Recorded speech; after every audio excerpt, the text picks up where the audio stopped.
Thanks, Scott. And it's a real pleasure to be here. This Christian Union's an important organization, and I think it's an important ministry to continue. Growth in the life of faith is a lifelong enterprise, not something that you do between 18 and 22, but not by a long shot. So it is, it's extremely important for us to grow in faith throughout our lives. And I think when I look at my own life, that it was really not so much in college. It was probably, I think, in my own, when I was in my 30s, that I think that I experienced the most profound deepening of my own faith. Children, of course, have a big effect on that, as well as it's just a certain, maybe I was just immature in my 20s, and it really wasn't until I reached my 30s. So my encouragement to you to continue, with the spiritual disciplines and prayer, scripture study, and so on, that are the foundation of any vital, ongoing spiritual life. So my encouragement to you. Inequality. I want to talk about inequality. We hear a lot about income inequality. That's something that the last electoral cycle really brought to the fore.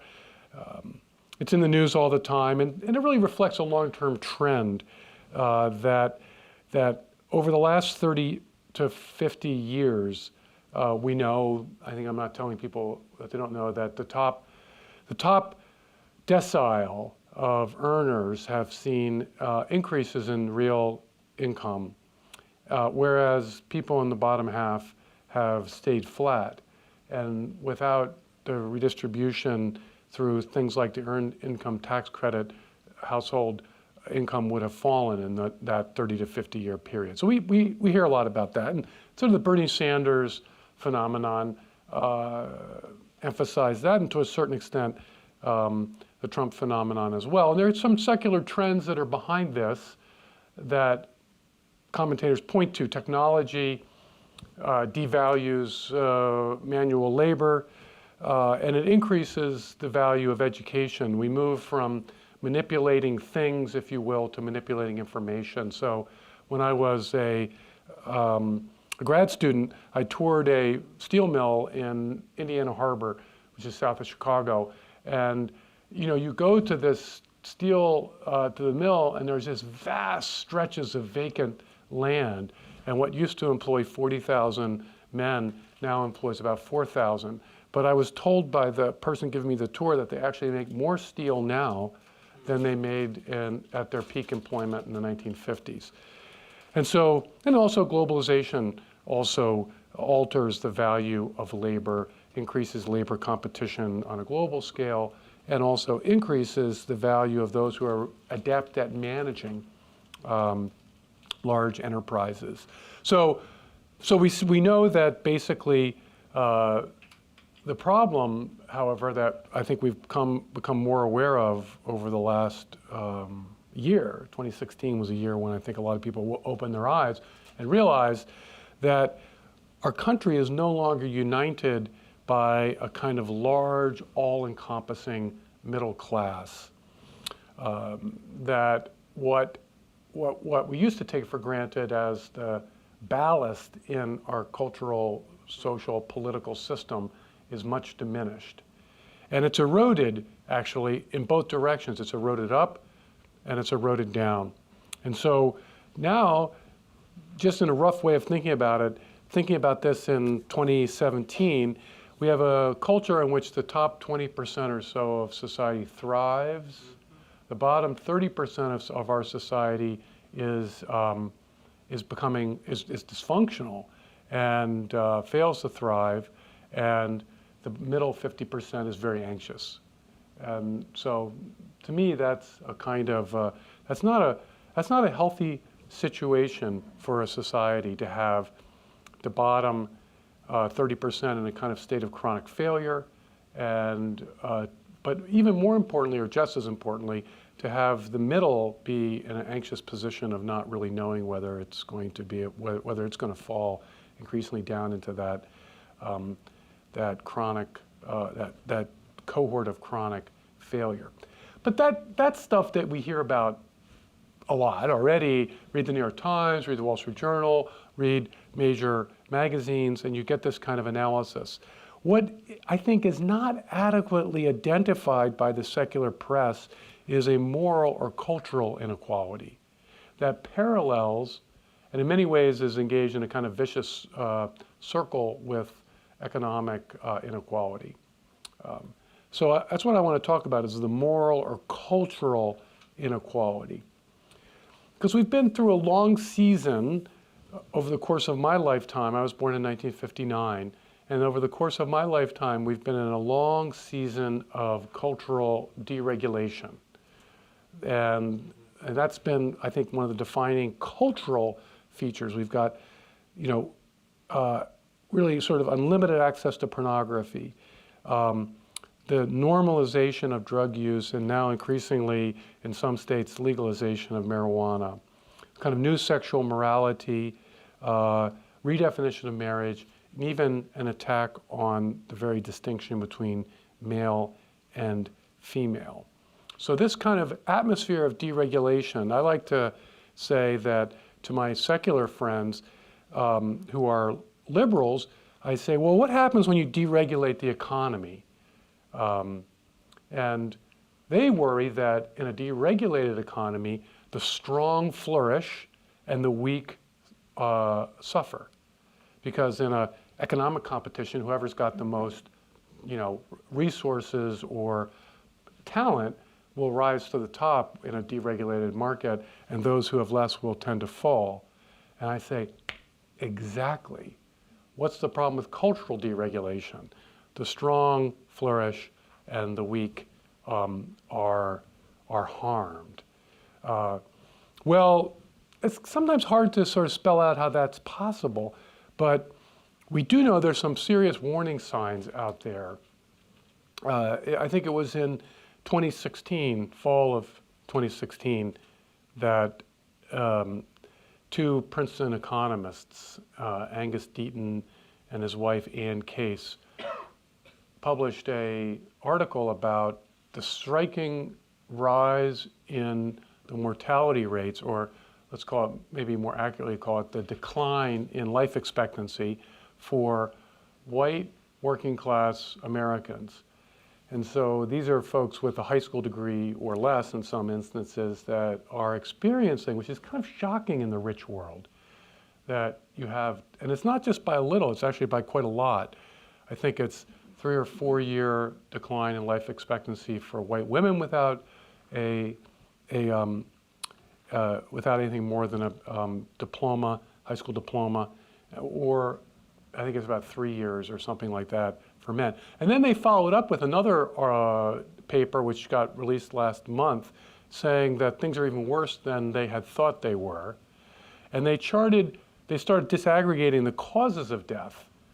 And the big driver in decreased life expectancy is what they call the deaths by despair, is the term that they use. And these are drug overdose death, let's see if I get this right, alcoholism-related deaths, and then you have adult onset diabetes type deaths. So people who are either engaging in self-destructive behavior or are negligent, they're not taking care of themselves, even to the point of compromising their health at this fundamental level. So this is not good. And if you look at drug overdose death, it is now, I think, twice as many people die of drug overdose deaths in the United States than die in traffic accidents. And this is related to cultural deregulation.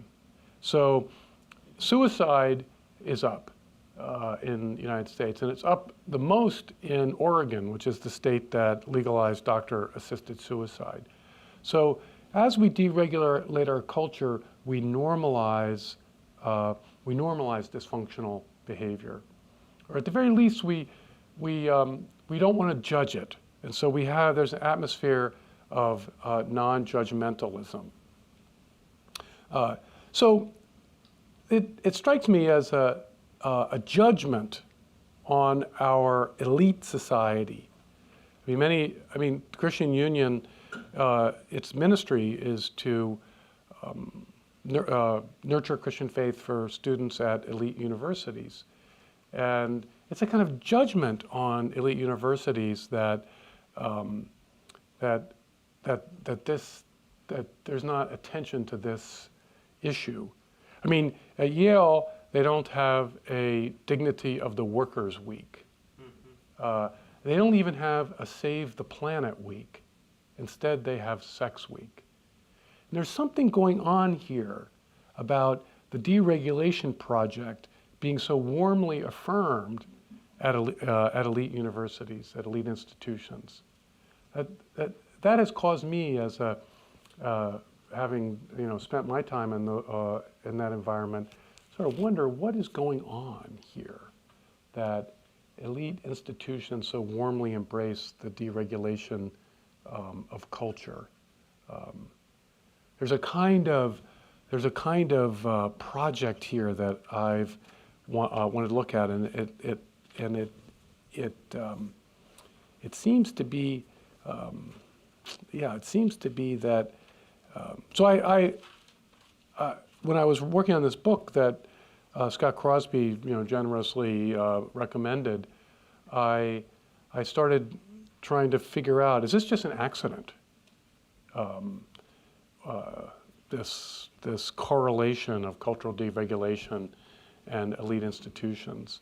And I don't want to impute, I'm not a conspiracy theorist myself, but I was directed by Robert Bella before he died.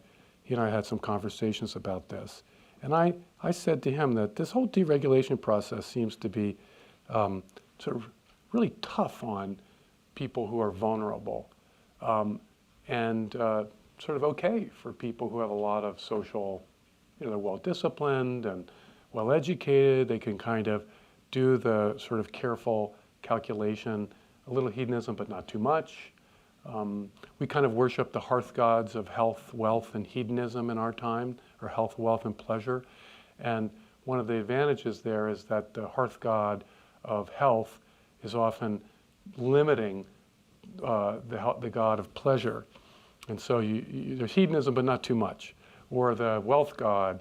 So you wake up early in the morning to go to the gym, just to honor the health god, and then you go to work. You work until 8 o'clock at night to honor the wealth god, and then you go out with your friends for a glass of very good wine and locally sourced food, and you honor the pleasure god. But things are kind of in control for elite people, and they don't work well because the person lower on the social scale, maybe the wealth god is not sending clear messages, and so the pleasure god runs the show. And so I talked to Bella about this, and he directed me towards Mary Douglas. And Mary Douglas is a cultural anthropologist who flourished in the middle of the 20th century, towards the end of the 20th century. Her most famous book is on Purity and Danger. And part of Douglas's genius was to recognize that what we think of as traditional or primitive ways of organizing society are actually very much relevant to our own time, that we have our own taboos and so on and so forth. But in this instance, the material he directed me to was Douglas's own reflections on the Cultural Revolution of the 1960s. And her thesis was that the deregulation of culture is a sort of upper middle class project. And she drew on studies of family structures, family organizational structures, and how do you socialize your children? Jesus said, "Where your treasure is, there is your heart also."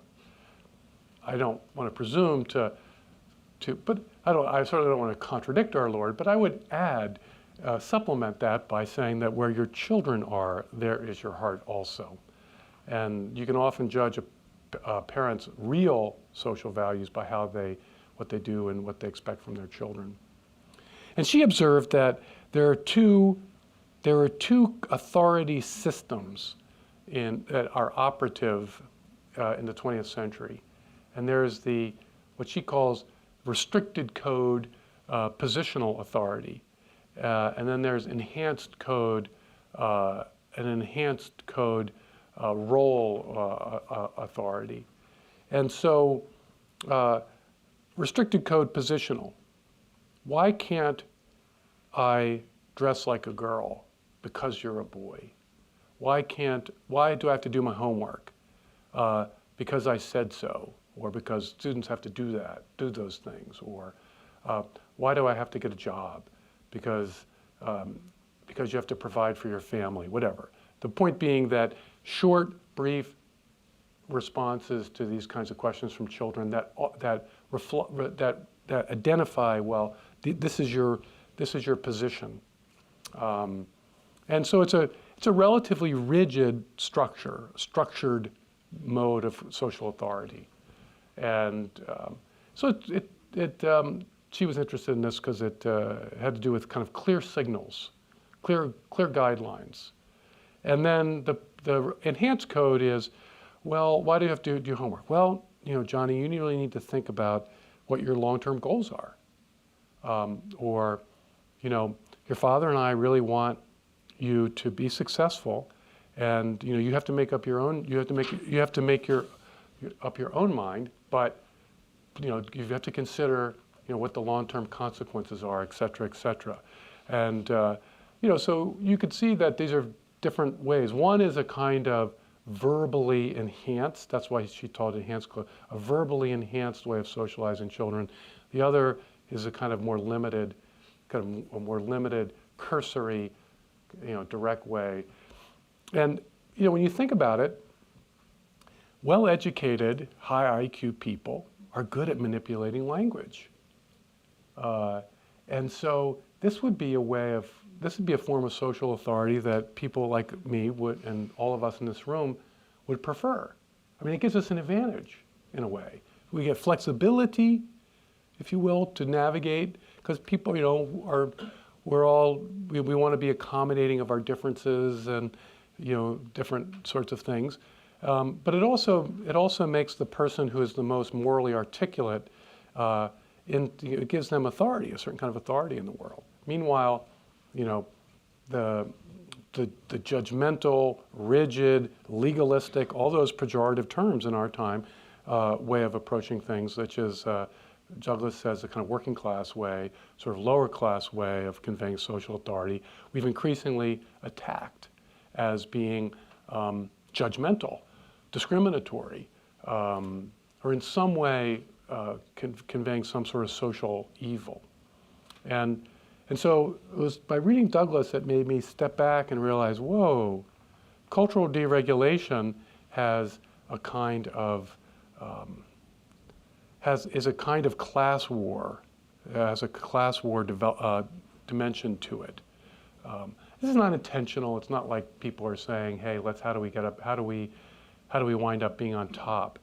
But there's something really perverse about the last 50 years where well-educated, high IQ people are both more likely to flourish in the technological, globalized economic system, and they can stake a claim to being kind of the moral saints because they're adept at this kind of therapeutic, highly verbalized way of navigating moral questions without coming down strongly on moral. So something like moral truth then becomes much more plastic, open.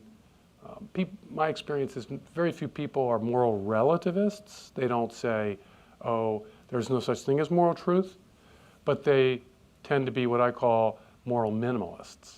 They want to minimize moral truths to create the most flexible environment for people to make up their own minds about what they think is right and wrong, and what they think is the best way to live, or what constitutes the human good.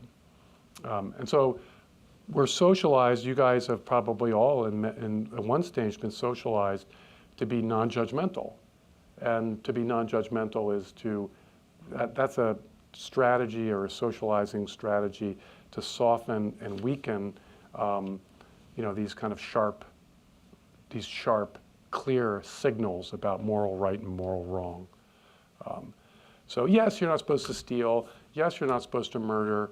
So no one's out there saying that those things are okay, or very few people are out saying those things are okay. But with respect to a lot of other things, especially personal morality, we've made it as flexible as possible in our society. And for most progressives who hold this view, they say, I mean, what's the harm, right? What's the harm in expanding people's personal freedom to make up their own mind about any number of different moral questions? Isn't that a gain? Isn't that a positive? It's a win-win. We have a society that's more capacious, more tolerant, more open. But what I think is being neglected and has not been adequately identified, we're only beginning now to even recognize the effects of income inequality, but there's not any appetite in the secular press to look at this question about moral inequality. When Robert Putnam, the book that a lot of people talked about, Charles Murray's book, Coming Apart. I know some people may be aware of that. It came out in 2012 and then followed up, I think a year or two later, by a book by Robert Putnam called Our Kids, about the lack of, but it's funny, he translated it into the lack of upward mobility and opportunity, but he conceived of that almost exclusively in economic terms.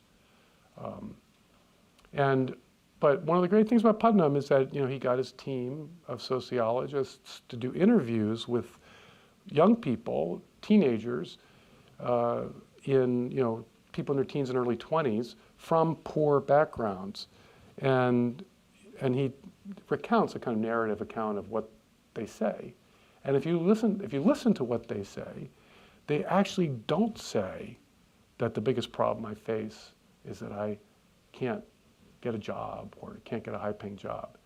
The biggest thing that comes up again and again is my life has no dignity, that I cannot be a faithful parent, that my parents are absent, and there's a kind of poverty of love rather than a poverty of wealth that seems to afflict them the most. This one young man, grew up in black kid, grew up in a ghetto, violent, and he's trying to be a decent person and not live a life that's kind of a kind of Hobbesian war of all against all. So people want decency, dignity, and love, and that seems inaccessible to them.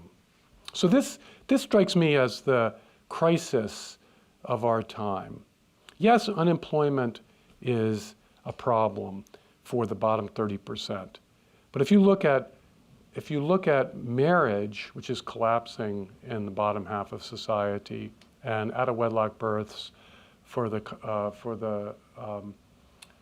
Black American out-of-wedlock births has been a problem for 2-3 generations, but now it's broadly a problem throughout the bottom half of society, with out-of-wedlock births now around 40% for society as a whole.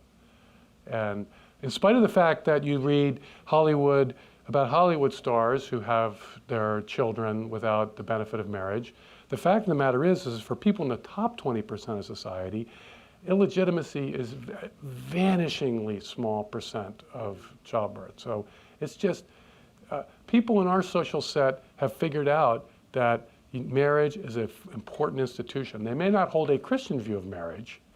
They may have reverted to a more ancient view of marriage, but there's a strong consensus that marriage is very important as a stable foundation for raising children and passing on to children the advantages that you have.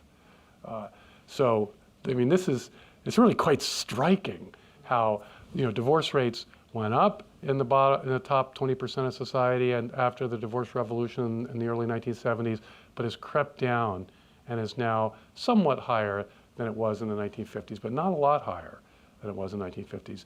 I don't know about people in this room, but I kind of, when I started thinking about this 3 or 4 years ago, I realized I do have friends that are divorced, but very few of my friends are divorced, or my wife's friends are divorced. And this is a group of people who are I'm kind of, my wife and I are outliers in terms of our religious commitment in that cohort of people.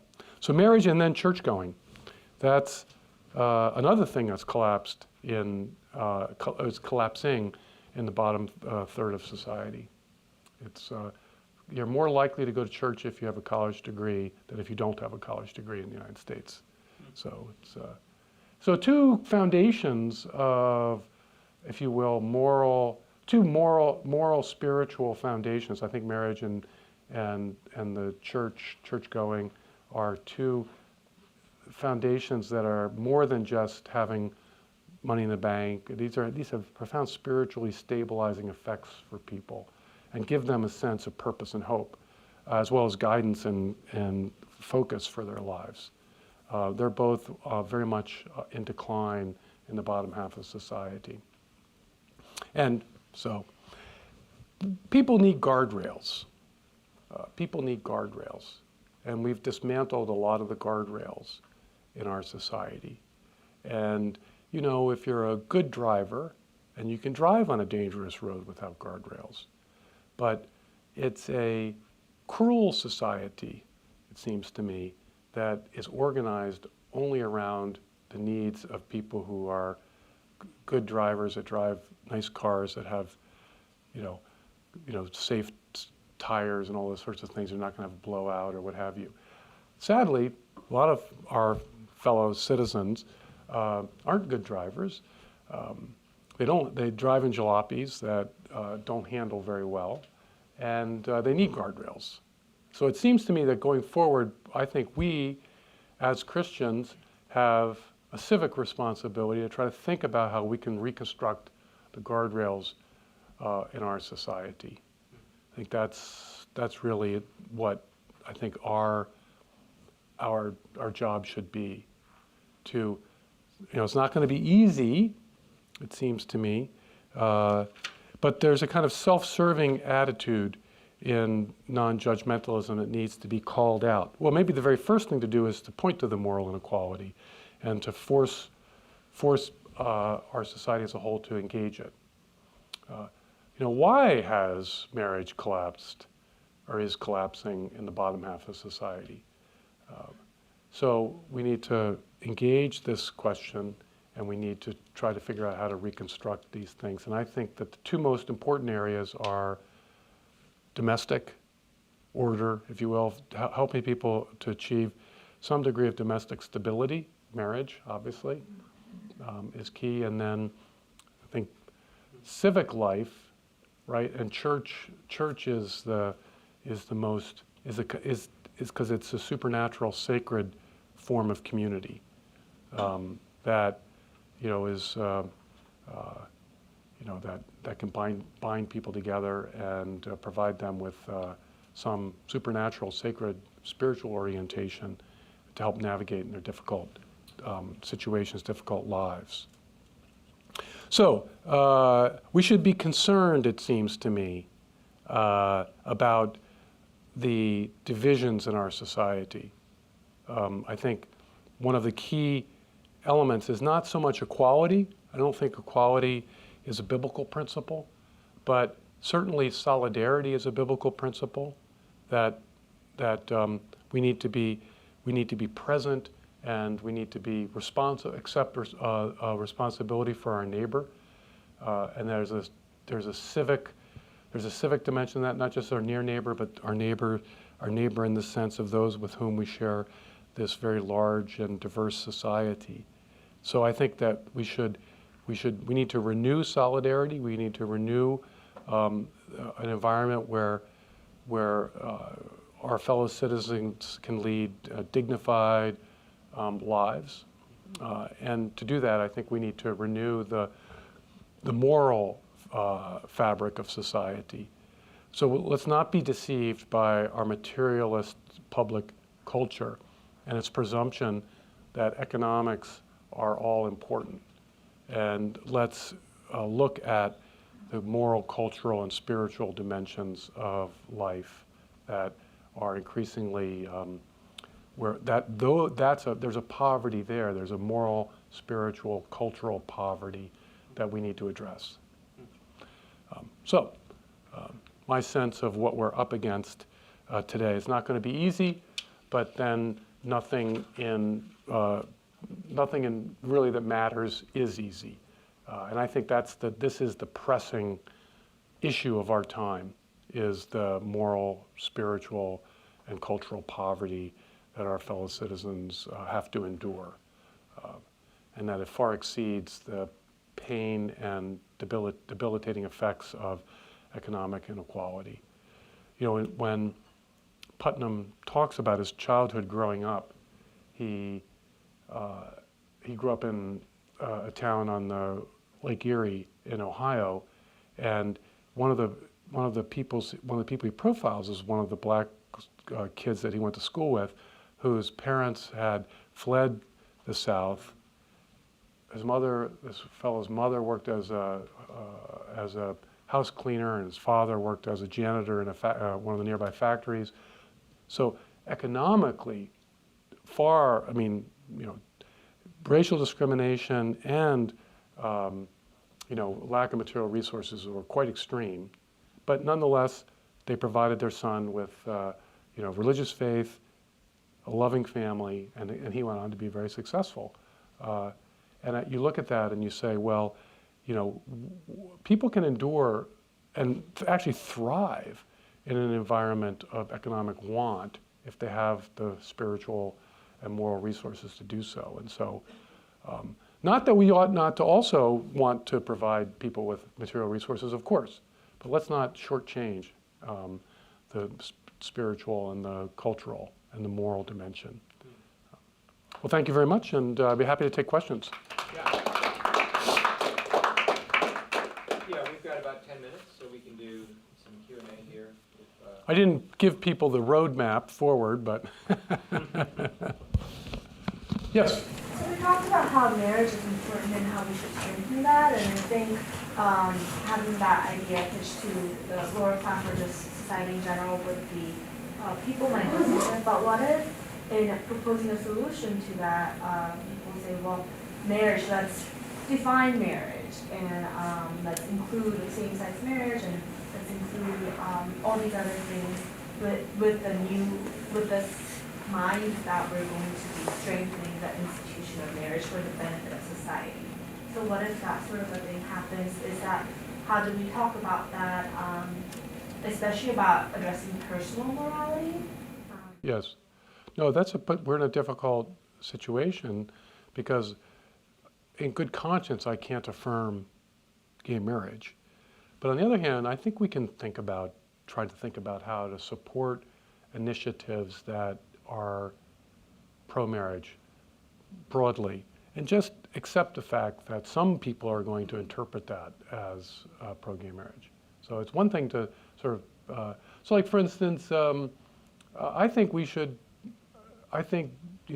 just as when I was a kid, one of the big initiatives was to try to convince kids not to smoke.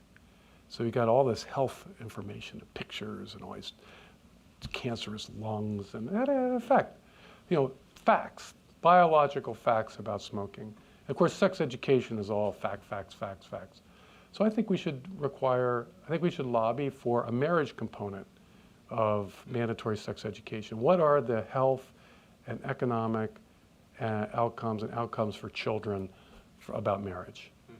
And my friends have said, well, but of course that means that if it's the school district's going to put something about gay marriage in there. I said, well, at some point, you obviously want to say, well, no, that adds a moral component. We just want to do fact-based discussion about, and we're not going to talk about the moral meaning of marriage. We're just going to talk about the economic and health outcomes of stable marriage. So small things like that, but I think actually can have an effect. I think we should tax divorce. One way that we try to discourage socially destructive behavior is with so-called sin taxes on alcohol and cigarettes and things like that. And former Mayor Bloomberg in New York tried to tax sugary drinks. I think Seattle passed some tax along those lines just recently. Well, we know that divorce is harmful to children. I mean, this is the social science here is crystal clear. And in that sense, it's harmful to society as a whole. So shouldn't people who are getting divorced pay the social costs? And we should make it progressive, so only rich people pay divorce tax. So it'll be 10% of your net worth if it exceeds $200,000, excluding the house. You know, the law is a teacher, and that just sends a message about what we as a society value. I think that the governor or the president of the United States, although he's not exactly exemplary in this regard, that's for sure. In fact, it seems like a requirement for a high position in his administration that you have to be married at least 3 times.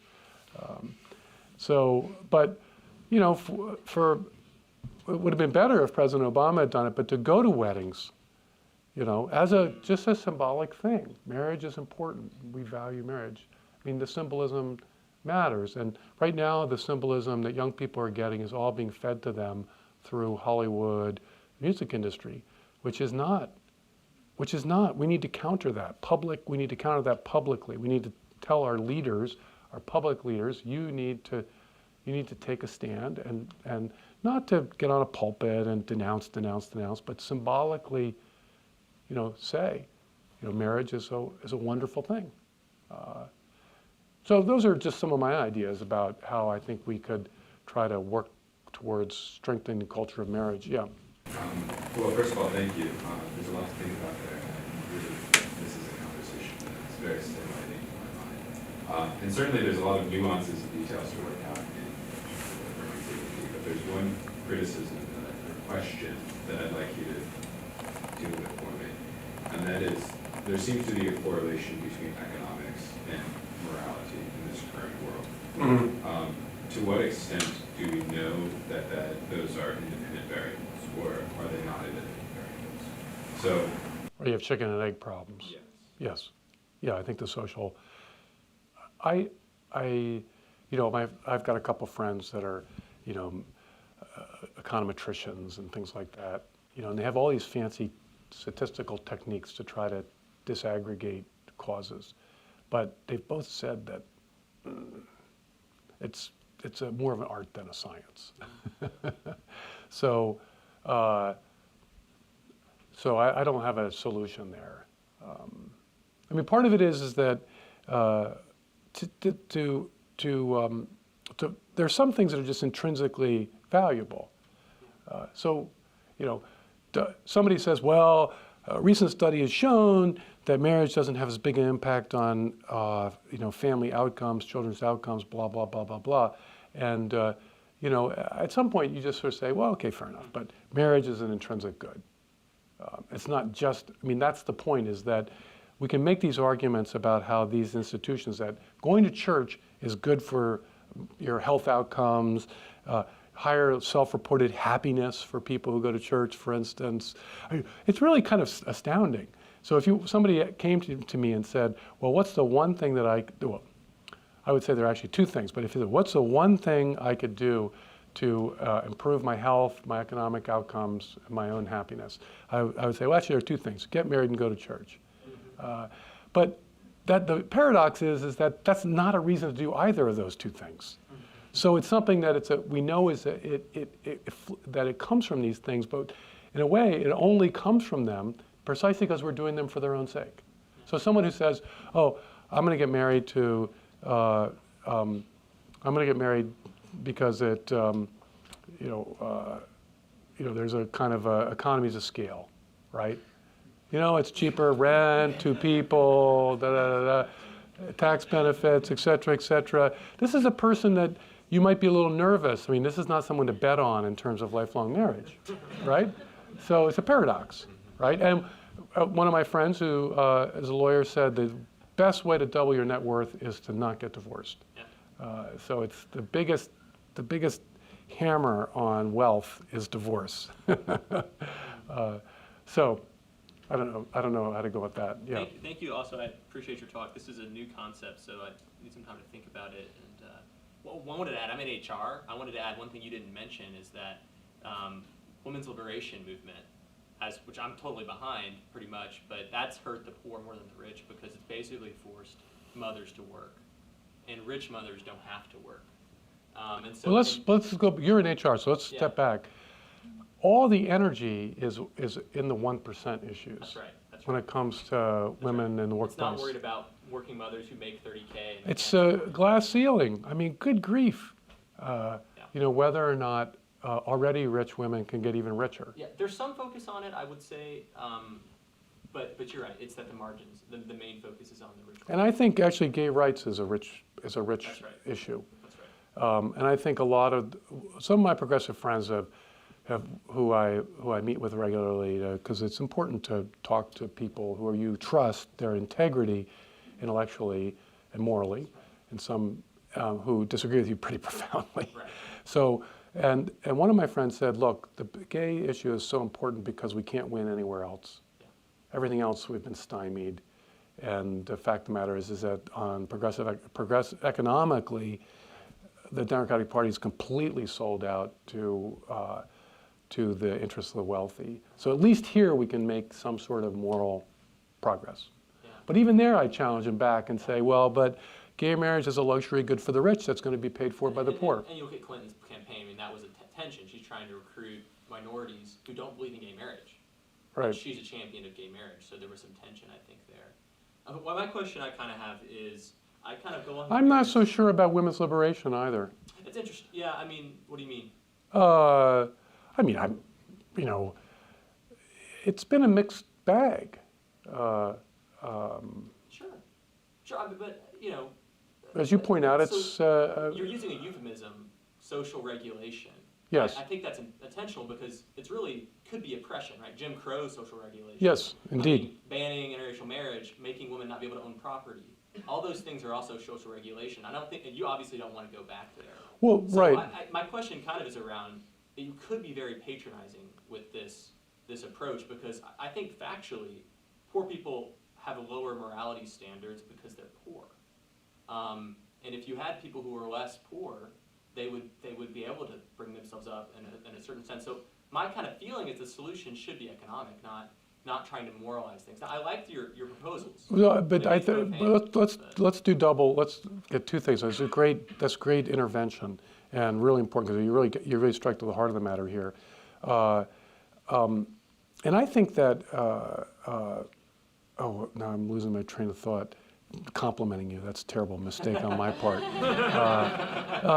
Yeah, we've built a deregulation partly around the idea that that past regulation has been oppressive.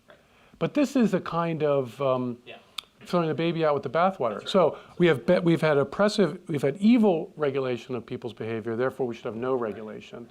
Or if we do re-regulate it, who's going to decide? That's right.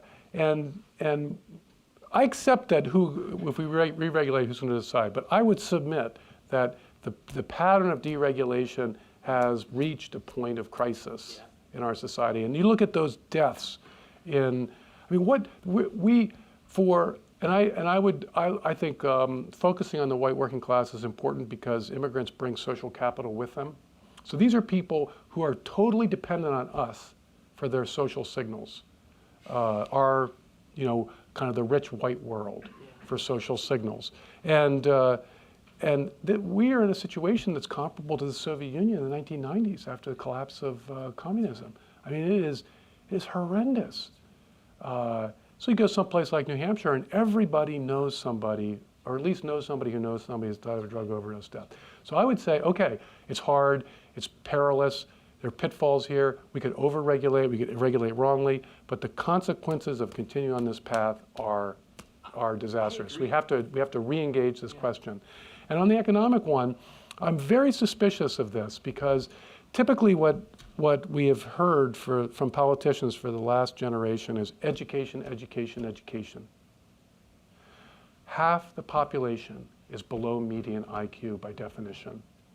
And the returns on education diminish as people's IQ declines. So education is not a solution. Everybody cannot be upper middle class. Everybody cannot get a college degree. And so how can people lead dignified lives that they're proud of? How can those people lead dignified lives that they're proud of? I'm behind basically everything you said, except when you said that we're the only hope as elite white people for the others. I think that I would modulate I would say we should. No, I think elite people broadly. Well, whatever, but elite people broadly, we should let the people who are poor make their own social regulations. I mean, if you ask, I don't know, because I am a elite white person, but if you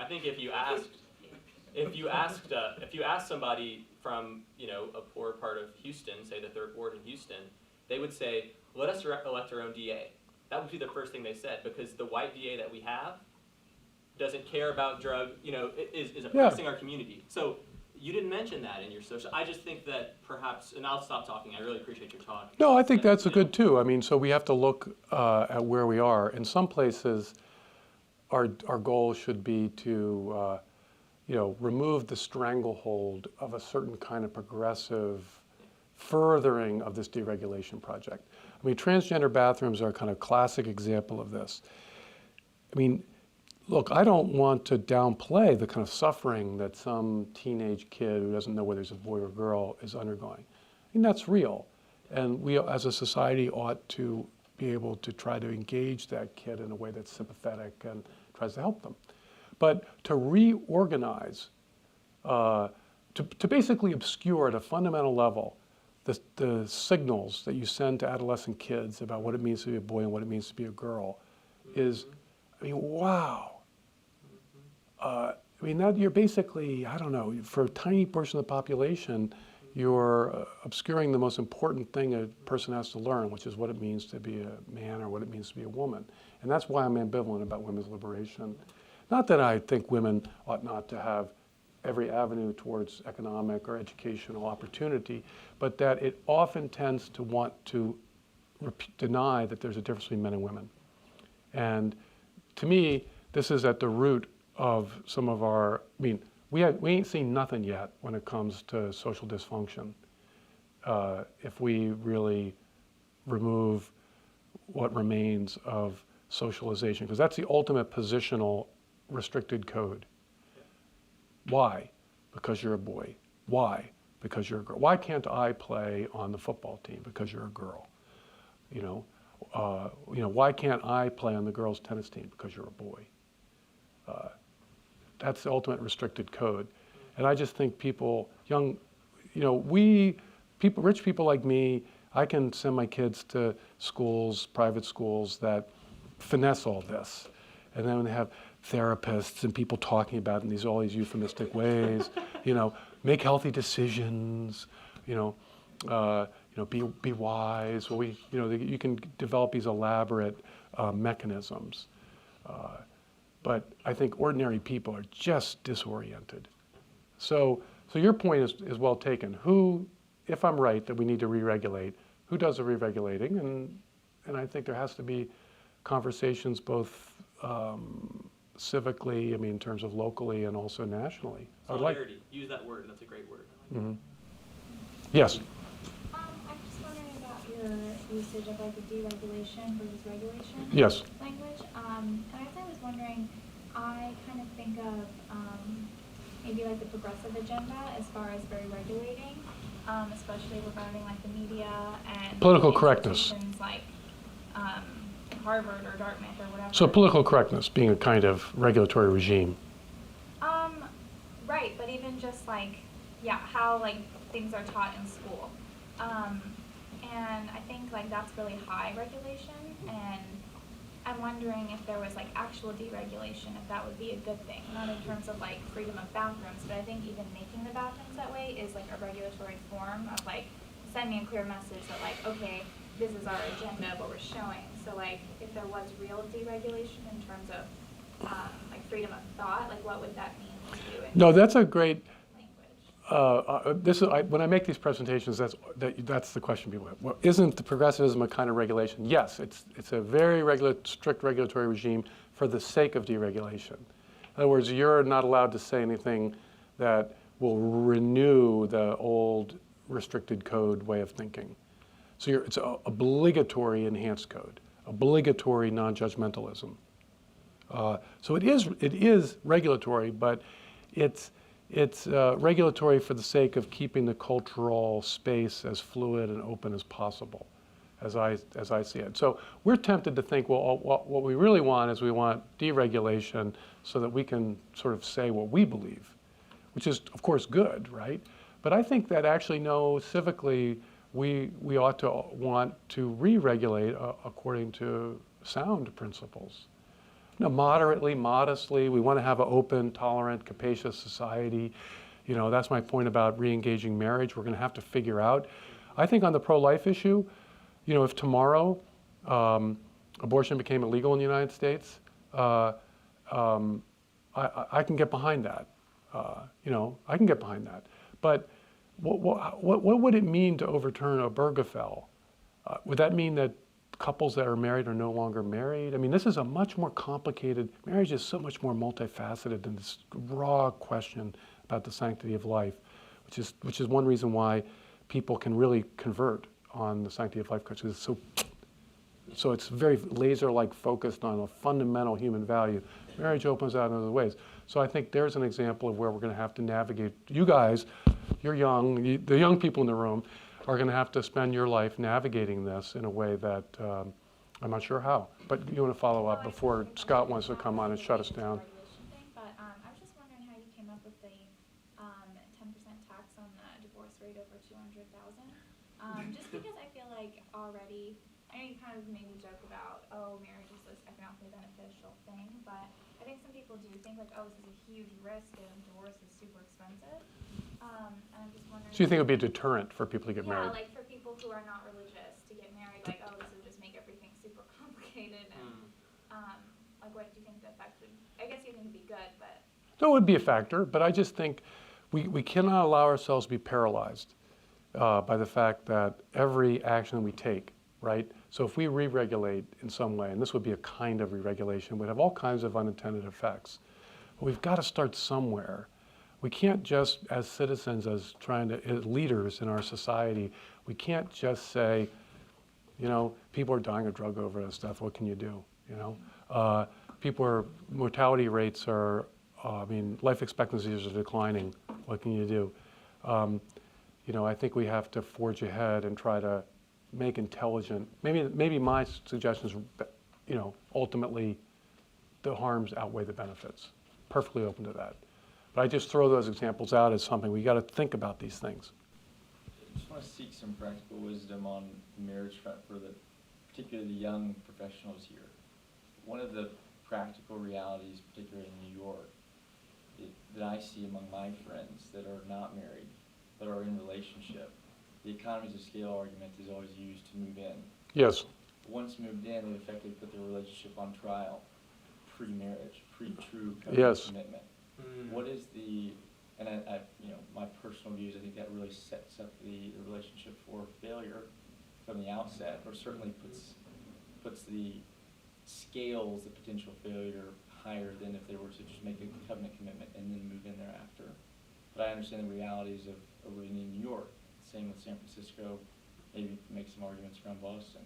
So Yes. what would be your advice for us as we steward our faith to those who are in this practical reality? Yeah, I think you guys are in you're in a bad situation. Because, when it comes to many aspects of many moral questions. I'm already married, moved in, so not. No, I'm just saying in many moral questions, you can just go against the stream. You know, everybody's cheating on their income tax. I'm not going to cheat on my income tax. You know, everybody is, cheating on their tests in college. I'm not going to cheat on my tests in college. I mean, because that's up to you. But marriage takes two to tango, right? And so there has to be a cultural pattern in place to help the male-female dance work, to get you together, to regulate your togetherness, to get you to the point where you're willing to make that, which is it is, as you said, it's quite a thing to get married. So you need a lot. That's why you have matchmakers, and different traditional societies have very elaborate mechanisms to get people together and regulate them. This is regulation not to prevent things from happening, This is a regulation to try to make it happen, actually. So it's a very difficult situation. So how do you find somebody in New York or Boston or Los Angeles or how do you find someone who shares your intuitions about how this dance should go? Not easy. And I think that in some ways, it's my daughter's 27, my son's 25, they're not married. I think, are they ever going to get married? I worry, because the dance is just so broken down that even if I inculcated, very clear pattern into them, how are they going to find somebody else who shares that pattern? Because the cultural patterns are so broken. And so there you go for your own lives, this kind of difficult way forward. But can you imagine how much more difficult it would be for someone whose economic resources are much less, whose family backgrounds are much more disordered, and then they're trying to navigate towards some kind of domestic stability, family, marriage thing. It's not a happy situation. So I don't have any advice.